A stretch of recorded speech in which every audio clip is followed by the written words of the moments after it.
रूपिणी अवतार वरिष्ठाय रामकृष्णाय ते नमः। जननीं शारदां देवीं रामकृष्णं जगद्गुरुं पादपद्मे तयो श्रित्वा प्रणमामि मुहुर्मुहुः।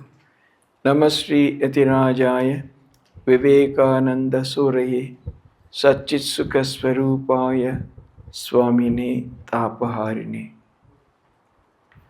ॐ सहना भवतु सहनौ भुनक्तु सह वीर्यं करवावहै तेजस्विनावधीतमस्तु मा विद्विषावहै। ॐ शान्ति शान्ति शान्तिः। हरिः ॐ।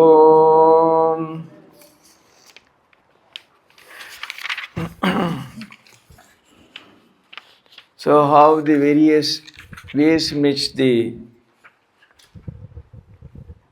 Atman is seen. Sloka number 5, 235. Yata darshe tatatmani, yata swapne tata pitriloke, yataps pariva dadrishe tata gandharvaloke, chaya tapayoriva brahmaloke. And very beautifully described. Number 26, page number. मिला सबको 126. Just as a clear reflection is seen in a clear mirror, so also the self is seen in a pure mind. So आगे हम लोग देखा ना, दृष्टियेत अग्रया बुद्धिया.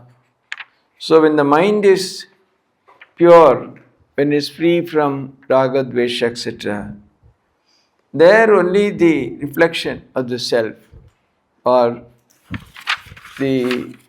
finally after the Brahmakarika vritti, there the self is perceived. No, it's not exactly reflection, may not be the right word. The self is perceived or realized in such a pure mind. So that is in this life, in this world itself. आप यहाँ रह के ऐसा अनुभव संभव है. But compared to that, आप मृत्यु के बाद जो पितृलोक में जाते हैं, वहाँ भी ऐसा कुछ हो जाता है. You are a lesser sadhaka compared to that. Then वहाँ क्या हुआ? You will see hazily. जैसे आप सपने में देखते हैं, सपने में बहुत चीज़ देखते हैं, but very rarely we get that clarity that you have in the daytime or in a Jagrat avastha. When you are awake, the clarity you get, generally it's unclear and mixed up. अभी कुछ होता है, but it's of a lesser clarity. Then in the Gandharva Loke, then it's again like reflection in the water. It's perhaps even more hazy. Jal, unless the water is very clear, crystal, then the reflection is even. But in the world of Brahma, you clearly as you see light and shade. वहाँ स्पष्ट है, साफ है. So the various, that's why they say the most important thing is being born as a human. Here you get the best experience. Even when you go to other lokas, the next best is what you get in Brahma Loka. ब्रह्मलोक में आप ये बहुत साधन करके अंतिम आपका अनुभव नहीं हुआ, लेकिन उतना तक पहुंच गए. देन यू गो टू ब्रह्मलोका और वहाँ से धीरे धीरे क्रम मुक्ति मिल जाती है आपका. There also you get that perception, but it's clear compare to the other lokas, but it's not like what you get here in this life. So the importance of doing sadhana and realising the truth itself is just so much, because then there is no question of going to any loka also. Your mukti is assured here itself. You get rid of everything, your body, mind, nothing is left. So the self knowledge is already within you, or we are self only. Even though these are all limitations in the language, says the self-knowledge within you, self is within you. They're all, we cannot find better expressions. You are the self. So when the mind is pure, it is revealed. In a pure mind, this oneness of yourself with the self, or that you are the self, that is revealed at that time. So in other places you can, but then uh,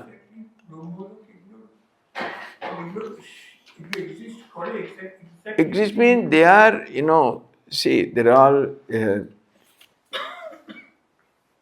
obviously this cannot be seen with the eyes, no? Whereas, how do you say existence? Whereas existence means whatever we experience through senses. ऐसा नहीं है there's no space station की तरह कहाँ है, we reach it by space. It's not like that. They're all, some say they're all psychological understanding of one's subtle states of existence. And some say that is one view. One say there are such things which only the subtle body, etc., can experience. Normal human beings cannot go all there. Obviously, with this body we cannot. Just as you cannot go with this body to moon straight away, you need space suit and so many other things.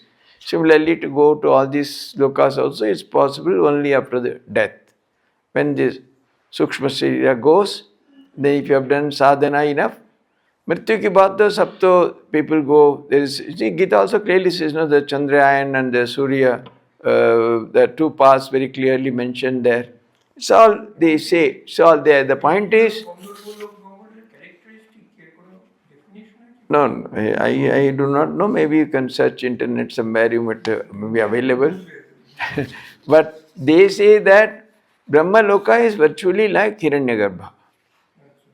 So Hiranyagarbha also is all a state of evolution, see, that cannot be seen like that. Then Virat say all this normal world, everything.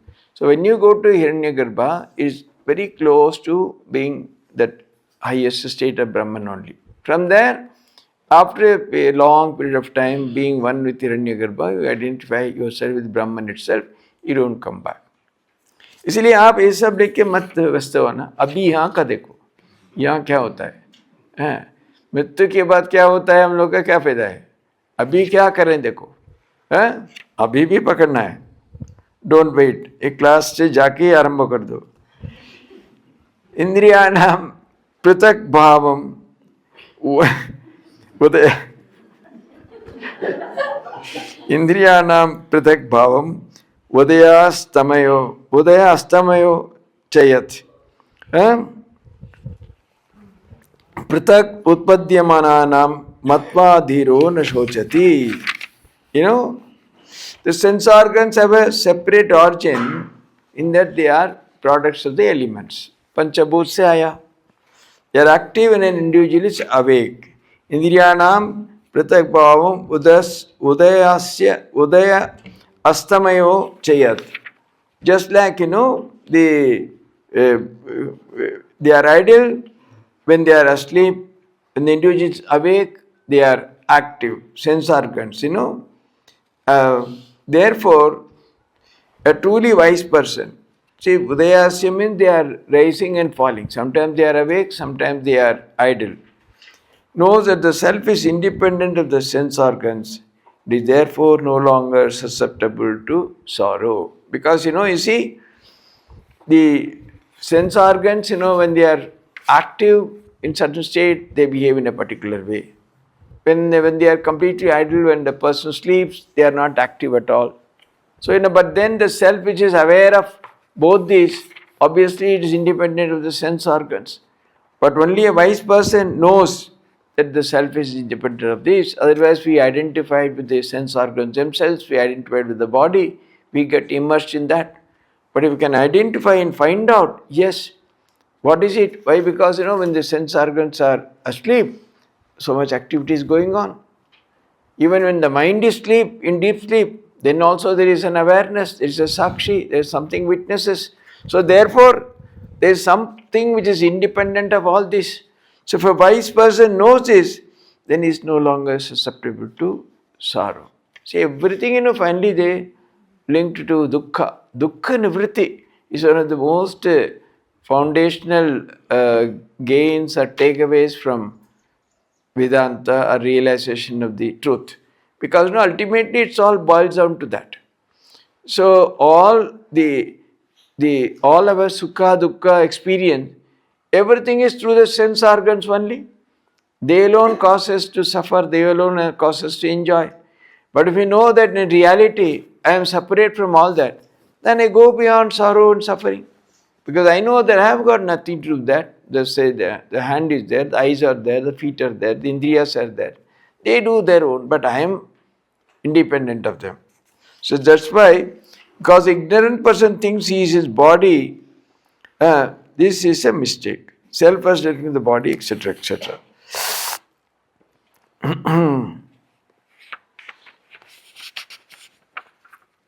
Self is independent of the organs, is pure consciousness, but self organs are inanimate. See, that's also again, because we often think that no, I see. I see means they don't see at all like that. Otherwise, if you take out and keep somewhere, it should see. Eyes don't see. Even in blind person, it is there. Most of the blind people, the eye is very much there. Why it is not seeing? The eyes are not seeing that way. Eyes, they go and bring the information first. ऐसा सी यहाँ संदेश रखा गया ऐसा करके.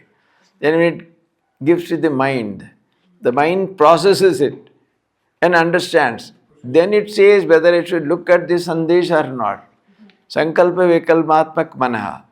Then it refers to buddhi. बाबा आप समझ लो. बुद्धि बोल हाँ अच्छा है संदेश वो देखना है.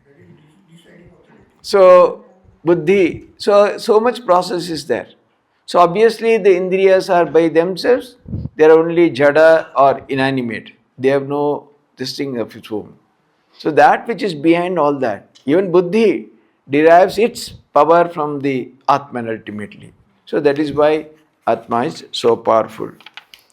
Indriyebhya paramano manasa sattvam uttamam sattvadadi mahanatma mato avyaktam uttamam. Again he is like before again he is once again reiterating the sequence.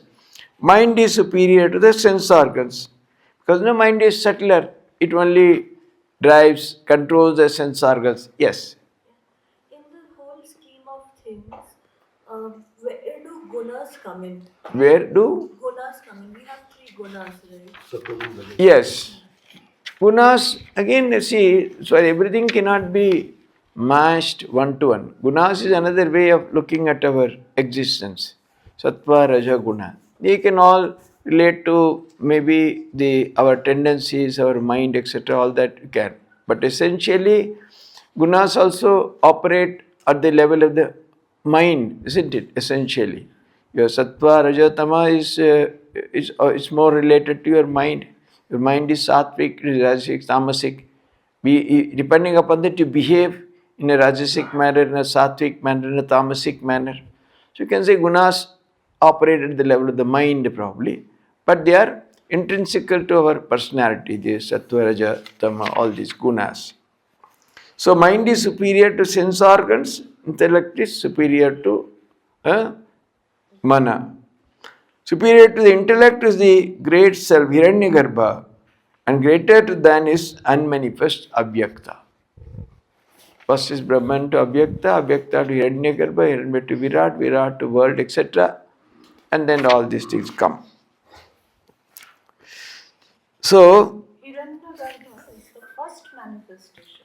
yes, after Avyakta, that is the highest level. That also, it is not exactly the world, etc. Before, see, first is the Brahman. Then you call a state called Avyakta, unmanifest. It's just that condition. Then it comes to what is called Hiranyagarbha, or the cosmic mind, everything total there. And then next comes Virat. In that is all this world, everything is encoded in that. And then you are under Virat, all this mind, buddhi, everything under all that. Swamiji, it is related to Hiranyagarbha. Huh? Hiranyagarbha. Is it related anything with the Hiran? With? Hiran? No. That's good. Hiranya. Hiranya means golden orb.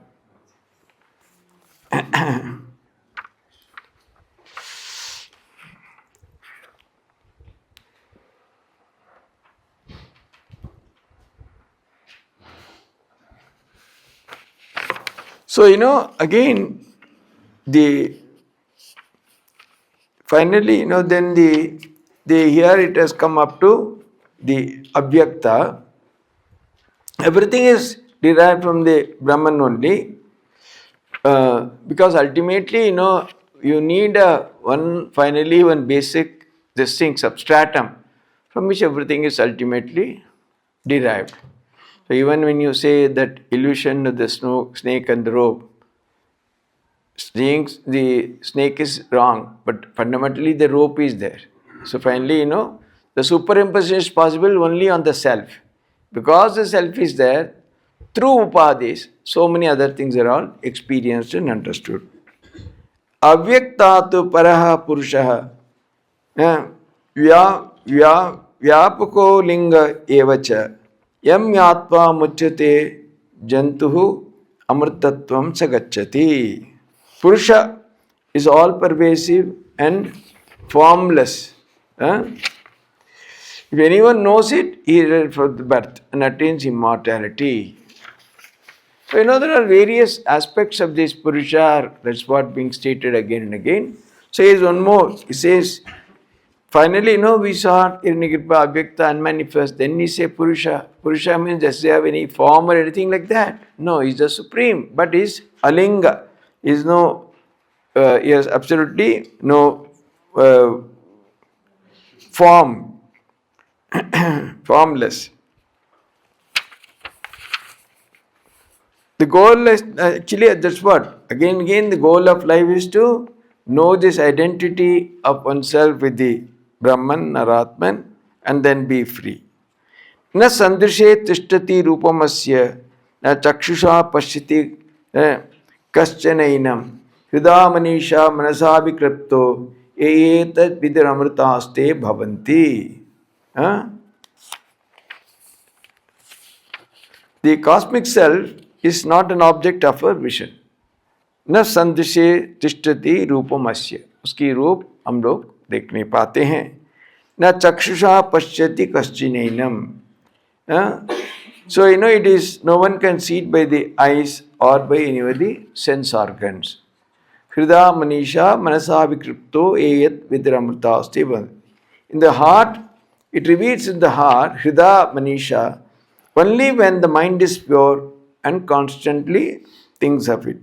Having realized it properly, one becomes immortal. We have already seen how it is seen in the heart through the process of neti, vichara, etc., etc. And slowly the mind buddhi becomes pure and pure, and then all the vrittis are removed. Only that makara vritti is there. That vritti destroys ajnana. Then you have the realization that you are the Atman, you are one with that.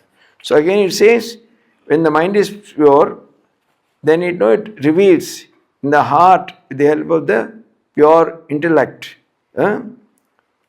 By manasa, constantly thinking about it.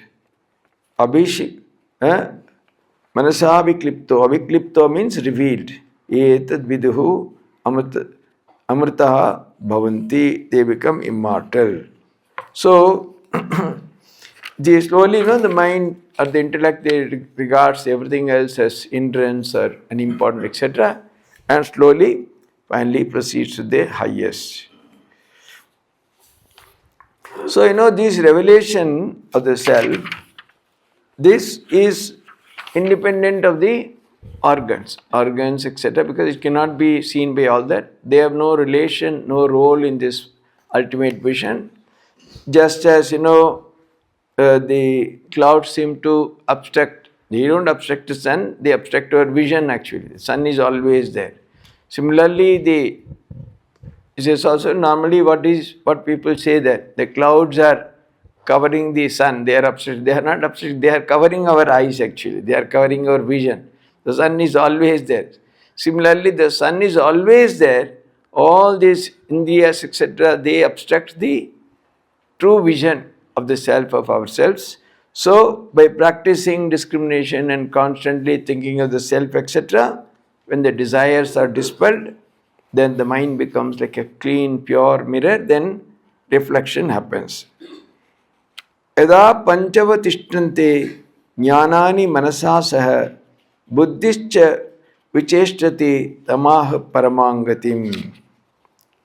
So when the yata panchava tishtante jnanani manasa saha, when the five organs of perception stop working, having merged with the mind, the buddhischa na vicheshtati.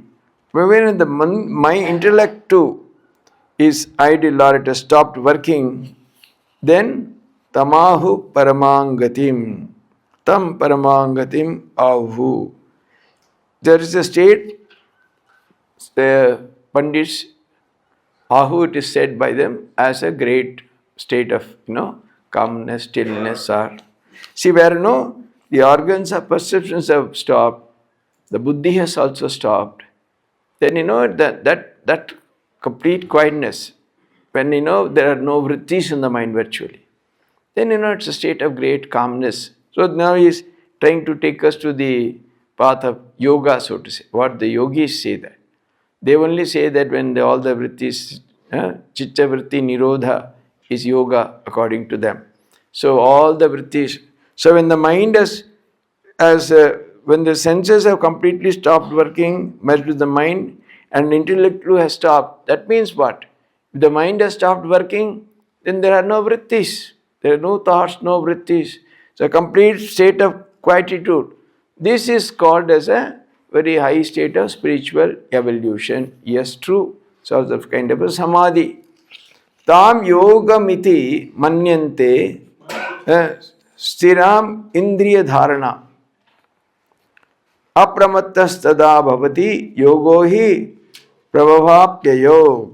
See, the state, this is what? Chitta vritti nirodha. When everything is complete stillness, that's called yoga, according to the yogins, or samadhi. Whatever, there are different kinds of samadhi they speak of. So when you are in that state, absolutely you are in a very high evolved state. But then he says, obviously when there are no vrittis, when there is complete quietness, there is no question of you are getting attracted, this, that, nothing. But when you come down from that, then maybe again you can get involved, get into other things, etc., etc. So, see this, that's why Yogi says, this is, in that state you are free from any temptation or this or that, but it may not last forever or long.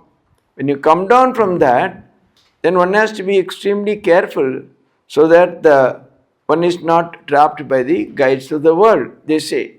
That is why the pure Vedantis don't accept this as the highest state.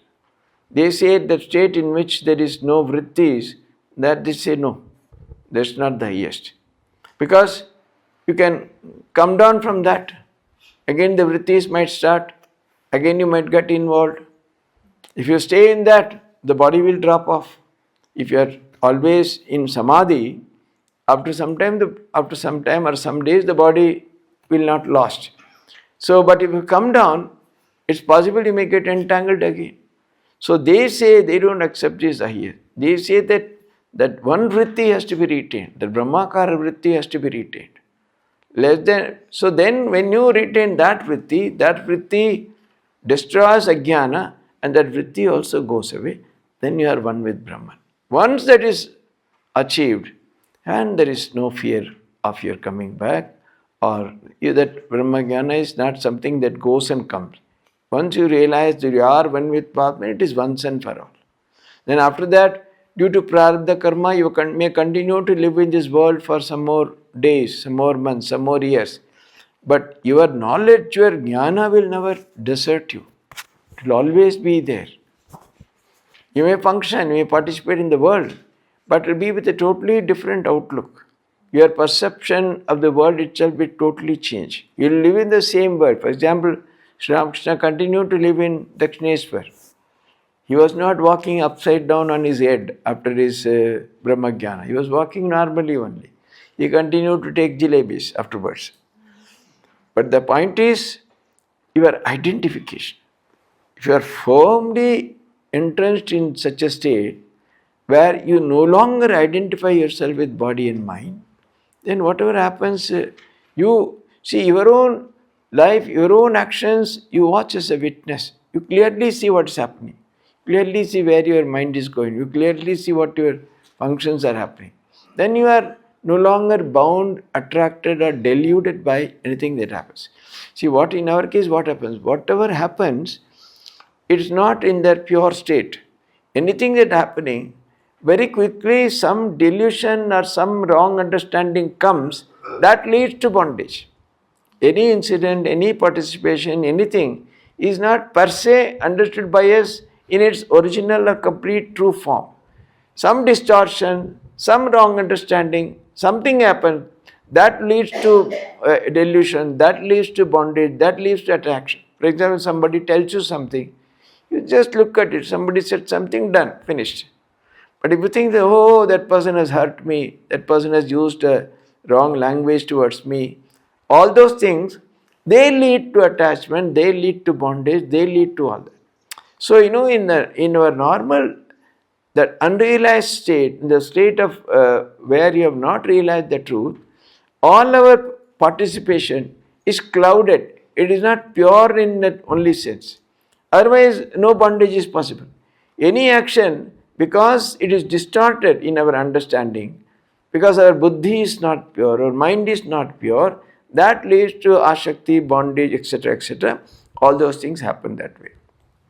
But once a person has completely realized the truth, he no longer, has any such thing. Whatever happens, he sees very clearly with his body. Somebody hurts his body, somebody beats him, somebody abuses him. He just looks at it because he knows that he has got nothing to do. I am that immortal self, cannot be hurt by anything, cannot be wounded by anything. Oh, they are looking at this body.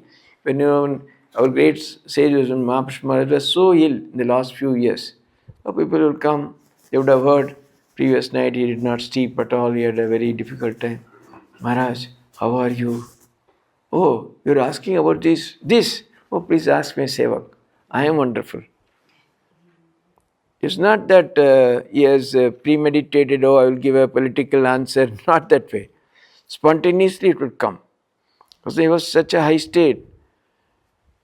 He was always like that, even towards the end of his life. But he would clearly say, yes, body, sharir apna dharam, wo palta hai, manta hai. Main anand mein hu. Because once you understand you are not the body, body sufferings are also like a third party. Supposing Harish Thakur is having headache, you are not going to suffer. You may sympathize, but it's not affecting you. Like that, if your own body, if you can look at like that, that is what happens to a person who has realized the self. What is the meaning of this yoga? Prabhava Payo. What is the meaning of Prabhava Payo? Yes, this yogic state can raise and fall. He says, Prabhava apyayo means, it can rise and fall. So, because, once you come down, you are in a high state of the deep samadhi. But if you come down, unless you are, this thing is not a permanent experience. That is why the Brahmagyanis don't recognize yogic samadhi as the highest. They say Brahmagyana is the final. They say you can be in samadhi. But if you come down, you can get caught unless you are extremely careful. And it doesn't stay that way. But whereas if you once have a Brahmagyana, nothing can touch you afterwards. You always have it. So yogic samadhi is inferior to Brahmagyan. According to Vedantins, yogis don't say that. They say that Nirvikapa Samadhi is the highest. They say when in Nirvikapa Samadhi, because when all the vrittis are destroyed and if you go to that, so in many places they say, Thakur also says after 21 days the body will fall off. But if you come back, then that's because of a very lokakarunika, because of the compassion for the world and all that, they are very different. One more. What is the verse 9? Hriday Manisha Manasa Abhikripto. What is the meaning of this? Abhikripta means revealed. Revealed in the mind. Manasa Abhikripto. It is revealed in the mind. That is, when the mind becomes purer, purer, purer, at that level. See, when all the other vrittis are removed, only that in the pure mind, only that Brahmakara vritti is there, and that vritti destroys ajnana, and there is revelation of the highest there. There it is not due to the Abhasa Chaitanya, to the Chaitanya itself. Because Brahman itself is of the nature of revelation. When the ajnana goes, what remains is that pure Brahman only. That is what is felt.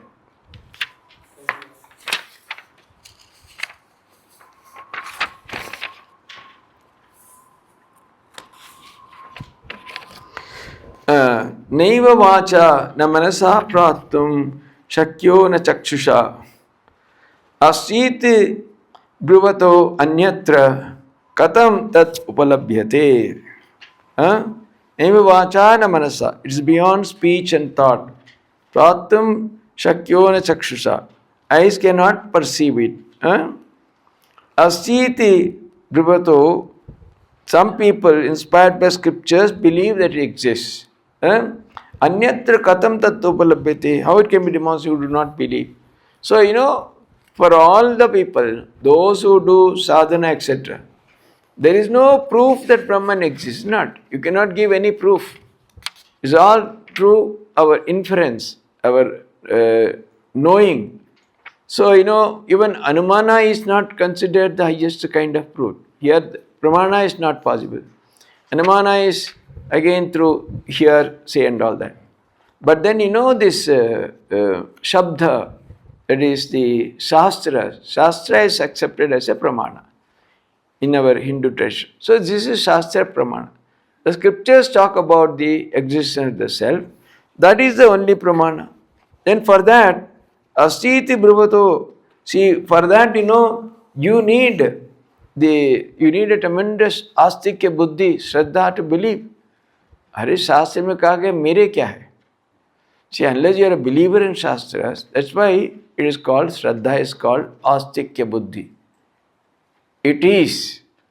The idea, it is. There is an intuitive knowledge, it is. If you have that, then whatever the Shastras believe, that you can accept, then you can do sadhana, you can try to go along.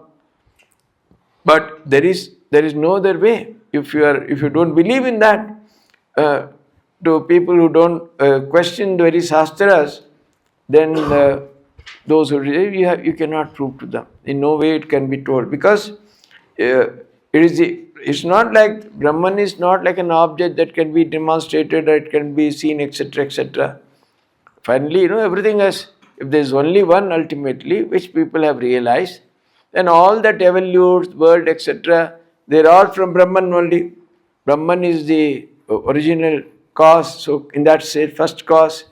So, everything cannot be directly seen or perceived like that, but one can infer. For example, you see a tree, you don't see the seed from which it has come. But in somewhere else, you see there are seeds, and infer from that, like that, this tree also must have come from one of those seeds. So there's an inference based on your some other experience. But such experience is not possible here.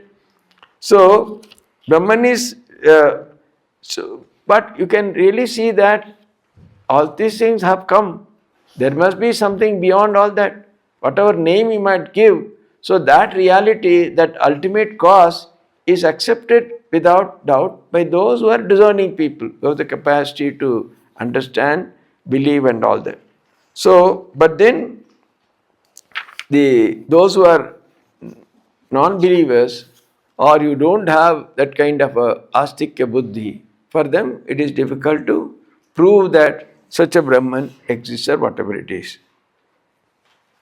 Then it's again a very nice sloka is coming. Astiti eva upalabhyaha tattva bhavena bharcha upayoho astiti eva upalabdhasya tattva bhavaha prasidati. Astiti eva upalabdhavyaha. See, Paramatman exists, that is the first thing. If that is the first belief, then tattva bhavena, then the true nature can be realized. So first is asti is actually, you can say, Brahman with attributes, or the that kind of, that level. Then saguna, you can say, that belief in that. And then tattva bhavena chavyoho, tattva bhavena, then true nature has to be realized, that is as without attributes, as nirguna, completely free from all that. Astiti eva uplabdhyasya tattva bhava prasidhati. So only for a person, but the starting premise that, because suddenly from nowhere you cannot start about thinking about Nirguna Brahman. आप निर्गुण के बारे में कहाँ से सोचेंगे? Only when there is saguna, you can think of nirguna. If there is no saguna at all, then nirguna doesn't come into operation, isn't it? So only those astiti upalabhyabha, those who have that idea that Brahman is there, they start with that premise. Though from that, with attributes, you proceed to that which is a completely attributeless state of Brahman, where it is completely nothing else, only the highest truth. So, first of all, one has to have the realization. The cosmic self exists. Then one realizes of the true nature of the self as that, because it's only it's not the complete true state, it's only an understanding of the world, and then you go beyond that and go to that nirguna state. But then if you don't have conviction even in the beginning itself, as we saw in the previous sloka, that Brahman is behind all that, that is the origin, all these have come out from that only. If that is also not there, obviously you cannot proceed, you cannot really go to that. No one can straight away go to the idea of a nirguna. First of all, saguna is there, you negate it, you say no, this is not that, and then. So obviously there is a purpose in this whole thing, the creation, how it has happened and all that.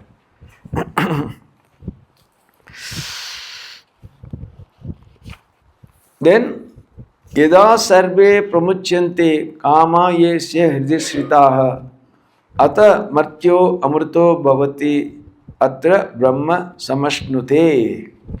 So, sarve pramuchyante kama yesya hridishritaha. All these desires, hridishrita, resting the heart of an individual, sarve pramuchyante, they are all destroyed. When the person, all the heart is destroyed, ata martyo amrito bhavati, becomes martya amrita, the mortal person becomes immortal. Atra brahma samashnute, attains Brahman. So, ultimately, again says the goal of human life is immortality. And what is preventing us from going towards that is essentially desires. That's why, they always, as I told you earlier, they always talk in triads. Avidya, kama, karma. Is ignorance that leads to desire, desires lead to participation or action, and action leads to our bondage or suffering forever. So, the root of all that is, when desires are gone, then, the self will be revealed. So, just as, when the mirror is full of dirt, you clear it perfectly, then it's the reflection of the mirror is very beautiful. So, then we know you are immortal. So, then by discrimination, renunciation, etc., what is good, what is to be renounced, then, the mind becomes pure, and then the self is, because it's self-truthfulness, it is revealed. So actually that's why, as I told you the other day, the Holy Mother also says, if you want Jivan Mukti in this life itself, you must become Nirvasana, without desire. And if you really, if you go deeper, all our troubles, all our problems, all our difficulties rest on this one idea, namely Vasana, desire. Anything, any Vasana, it leads to ultimately bondage. So one has to be very careful. Desire can be so dangerous. All the immoral things, impure things, all that is happening, everything is all rooted in desire. one greatest enemy of mankind, desire.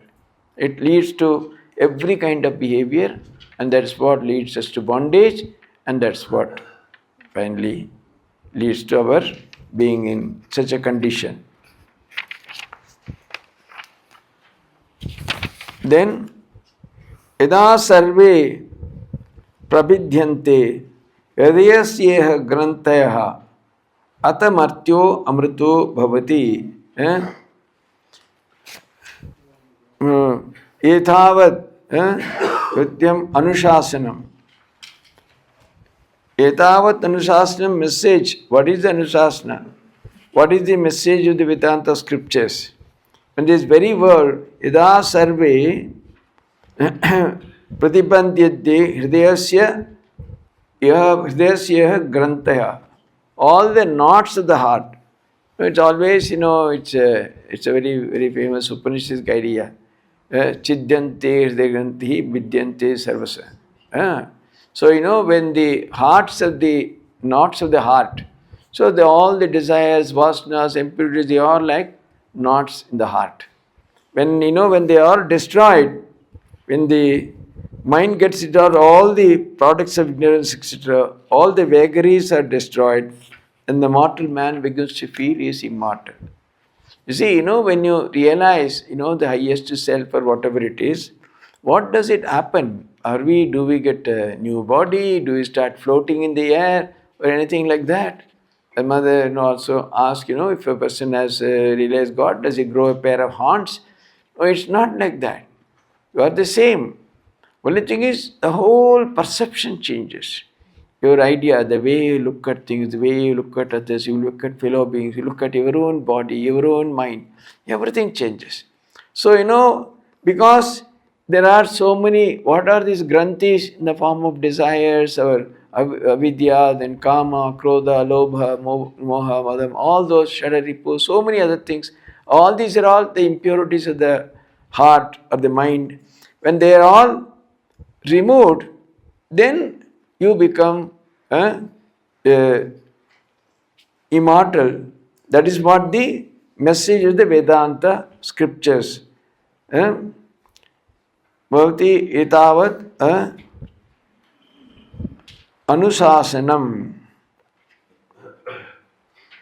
What is it? Anuशासनम means the message of the scriptures.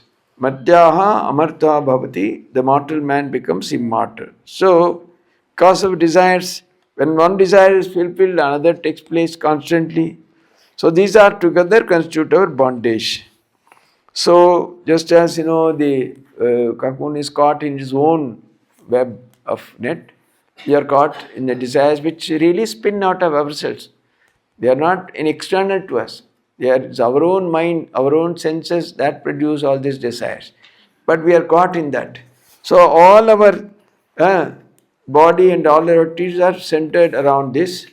Body, however, is actually originally it is only the self. This body, mind is all only superimpositions. We have to, once you detach ourselves from all this, when you find that, then we are slowly, our real self we start realizing. Then there are processes of sadhana, etc. Without entanglement, it is supreme, and therefore our desires are all due to ignorance, and the best way is to remove them completely.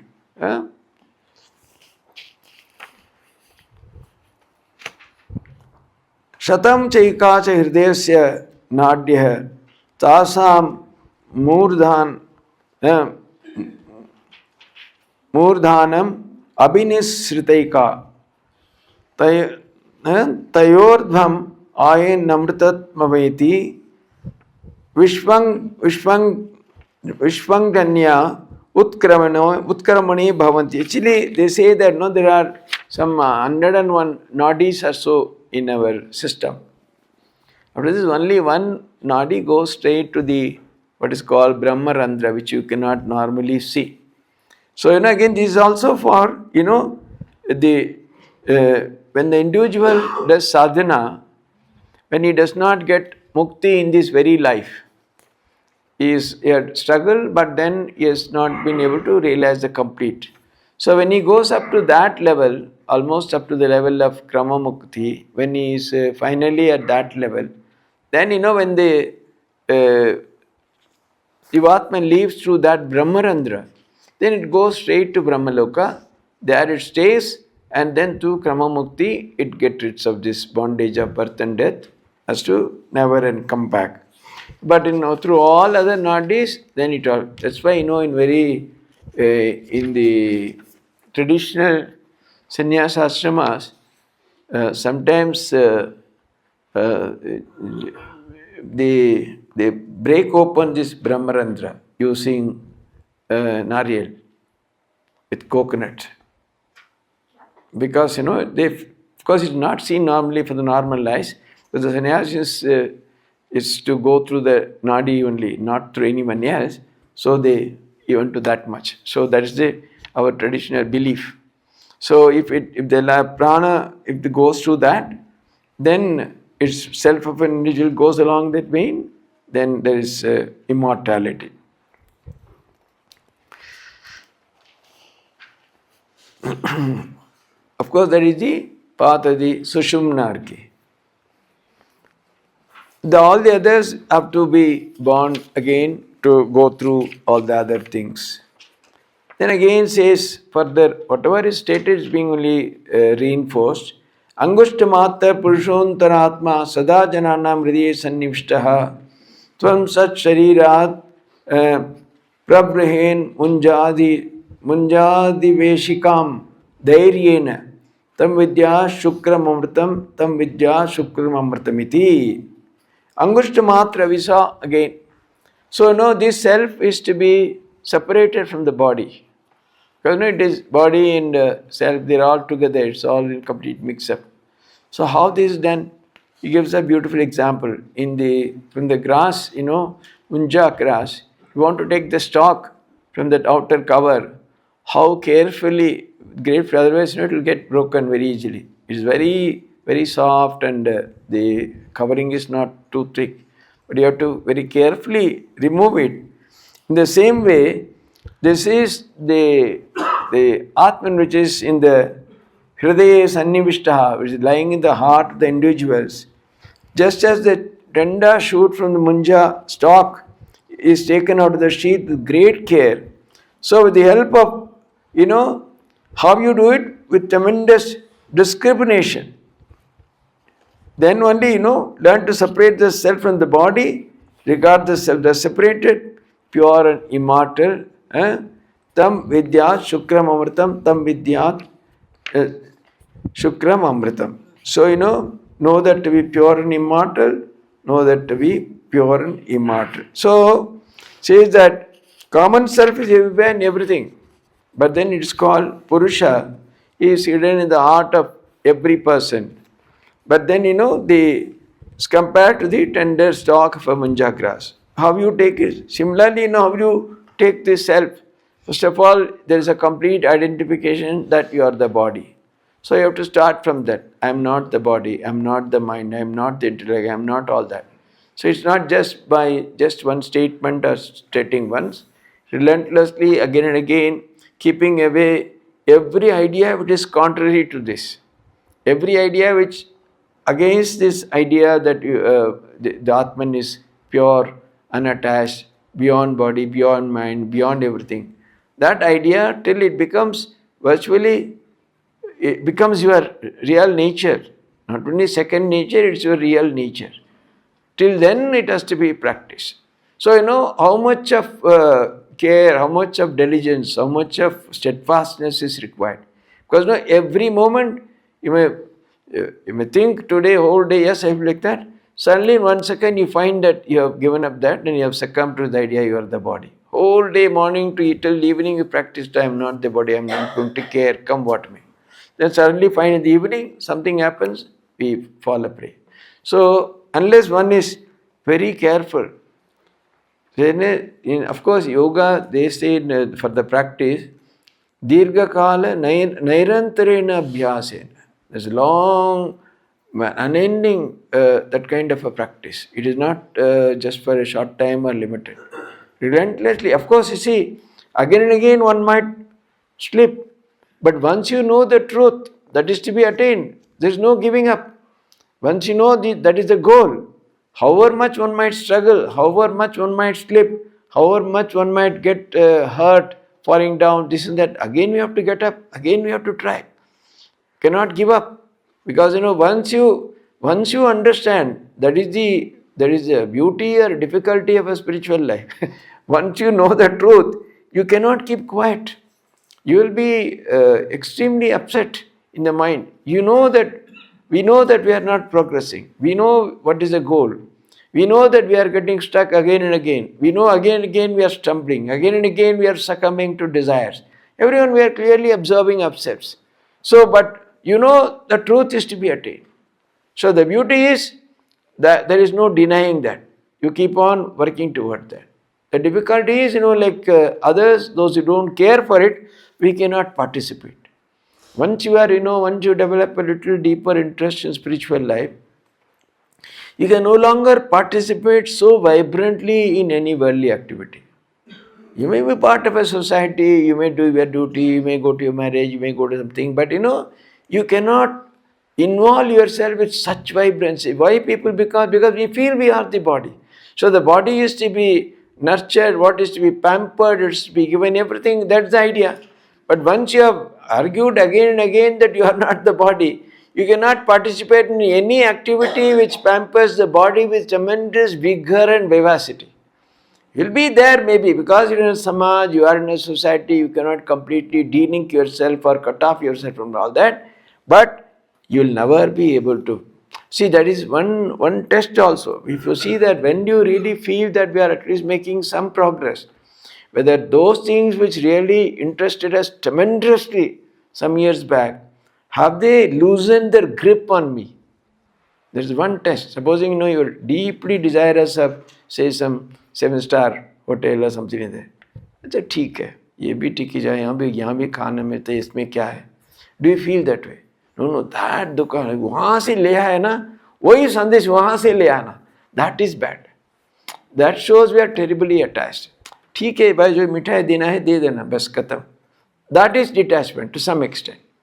Is it not? So, when you find that you are no longer possessed by such kind of attractions, then you know that definitely you are really stepped into spiritual life. We may not have progressed greatly, but the idea we have stepped in means that those things which tremendously attracted us no longer attract us that powerfully. You know that, yes, you know how to place them. You may participate. That doesn't mean that you may not have an ice cream in your life. You may have. But you won't say that, अरे बाबा वही flavour ही मेरा चाहिए. That will not be there. अच्छा ठीक है, जो दिया vanilla दिया ठीक है, स्ट्रॉबेरी दिया ठीक है, जो दिया तो ठीक है, आइसक्रीम तो कुछ कलर लगाया इसमें क्या है. Then you will. So that is, to some extent, that is also vairagya. Vairagya doesn't mean today itself you grow a huge, big hair and jata and go away too far. May not be. See, everything is, it's all steps in that right direction. ठीक है, चलेगा, कुछ भी नहीं. Some people are so fastidious. ऐसा क्यों नहीं किया, ऐसा नहीं किया. Small little, some fry, some little this thing, some this, some every little thing, how much we make fuss. These are all signs we are terribly attached. ठीक है, हुआ, ठीक है. Anything, even when you go to a shop, when you go to buy, when you meet, when you discuss with people, anything you will see that. However much you might listen to anything. But phalena parichit, the result is how do you behave after that. You may stay 6 days, 5 days in a retreat, but go back and if you behave the same way, then it has no impact on you. Anything, any small improvement is an improvement. Whether, you can really see that how fussy we are about very small things. If that is also goes, means then you know that we are really, going ahead in that sense. Then slowly we have to build on it because, it's a long journey. Spiritual life is not something to be done overnight. Somebody one in a million might get such kind of an awakening just like that. Maybe due to you can't explain why it happens also. But for most of us, for all of us for that matter, it's a tremendous, unending struggle of the highest order. But, if you feel happy even that the struggle itself, you are progressing. आपका struggle करना अच्छा लगता है, know for certain you are a true spiritual aspirant. जप करना, ध्यान करना, साधन करना, प्रार्थना करना, विचार करना, staying away from all that. Anything that if it gives you that joy, that satisfaction, then you are a spiritual aspirant. No doubt about it. But आपका सब में कुछ भी रुचि ही नहीं है, then it is. And aruchi to still totally opposite. Many people have aruchi. One thing is, we are neutral. We are not terribly attracted towards spiritual things. But at least we are neutral. ठीक है, करने में धीरे धीरे होगा करके हम लोग करते हैं. There are people who have aruchi. अरे भाई क्यों जाते हैं, क्यों वेस्ट करते हैं time. And that is bondage of the highest order then. Then finally, the final sloka, that is, it says, मृत्यु प्रोक्तम नचिकेतो अत लब्ध्वा विद्यामेताम योग विधिम च कृष्णम ब्रह्म प्राप्तो विरजो अभूत विमृत्युः अन्योप्येवं यो विदधत आत्ममेव विदध्य आत्ममेव विदध्य आत्ममेव says. So Nachiketa Atha mrityu proktam Chiketa labdva. Having, got it from knowledge, from the knowledge of Brahman from Nachiketa, Vidya, Etam Yoga Vidim cha Krishnam. So, as well as knowledge, the yoga, including the roles and practice, etc., helped him attain with Brahman, become pure and immortal. So, he has really got it, he says. Nachiketa got it, cha Krishnam. Brahma prapto. And he has also become viraja, without any blemish, viraja, no impurities. And viraja, bhoot, vimrityu. And he also becomes spotless and immortal. Anya api evam, similarly, Adhyatmam evam who attains such knowledge, Adhyatmameva, vidat Adhyatmameva, with Adhyatmameva. Adhyatmameva means he has got that spirituality. He is who attains with means one who attains such immortality. So anyone who attains such knowledge becomes the same. Just as Nachiketa become immortal, you also can become immortal if you practice like this. And what Nachiketa has heard from Yama, that has been handed down the parampara by rishis to other aspirants. So using this, you can also practice and attain immortality. Yes? At the end, can I sing two Upanishad lines? Huh?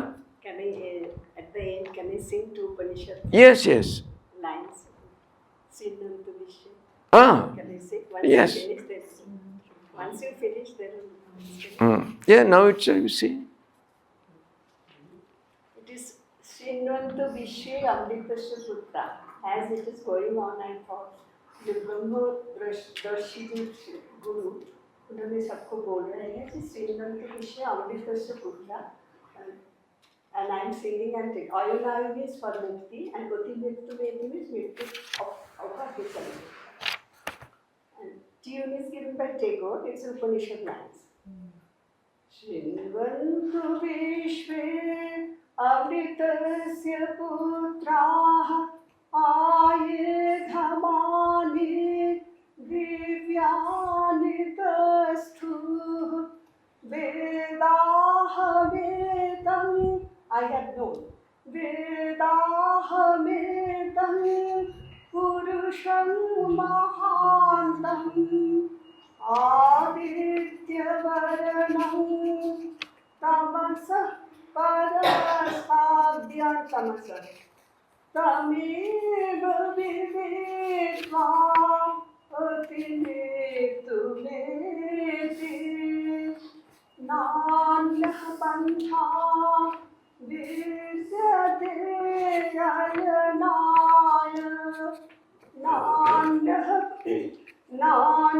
पन्था विद्यते अयनाय नान्यः पन्था विद्यते अयनाय यश्चायमस्मिन्नाकाशे तेजमयो अमृतमयो पुरुषः सर्वानुभूः यश्चायमस्मिन्नात्मनि तेजमयो अमृतमयो पुरुषः सर्वानुभूः तमेव विदित्वा अतिवेतुमेति